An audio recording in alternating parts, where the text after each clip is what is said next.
It's fully an hour before the kids in the Niceville Eagle Pride Marching Band return home to the high school campus. A 2-hour flight delay meant a nighttime arrival and the cold for Florida weather.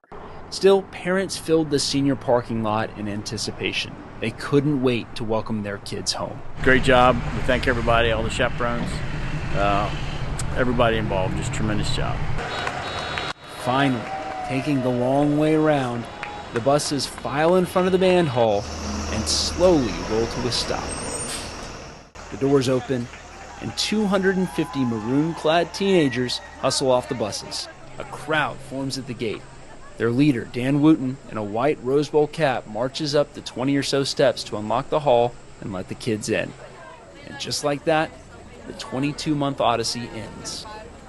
But it also crystallizes in the hearts and minds of the students like Andy. It was absolutely excellent. Just turning that corner and just seeing all the TV and the people just brought some unnatural experience. It's just something you can't get anywhere else. And steering committee member Steve Mills. It was quite an adventure. These kids had a great time. We had jam-packed days. We were up early, in bed late. But overall, they were professional, they were courteous, and they were adaptive. When we had to make changes on the fly, they just went with the flow, did what we needed them to do. We couldn't have asked for better kids to take 2,000 miles across the country. Students grab their things and leave with their families into the winter night.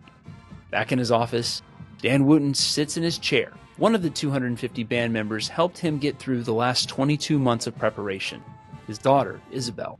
Truthfully, it's beyond description. But I will say that there were lots of times when the going would get tough that I would remember, hey, you're going to get to do this with Isabel. And it would get me through some of those hard times. On his desk sits a blanket stitched by a grandparent of one of the band members and signed by every kid in his care over the last 6 days. You don't go into this thinking that this is what's going to be the result, and when it happens, it means more.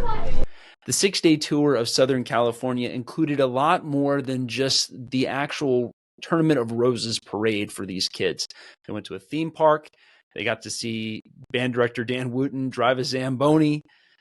Plenty of other things that they got to do and see in Southern California. Welcome back, everybody. For MidbayNews.com, I'm Christopher Saul.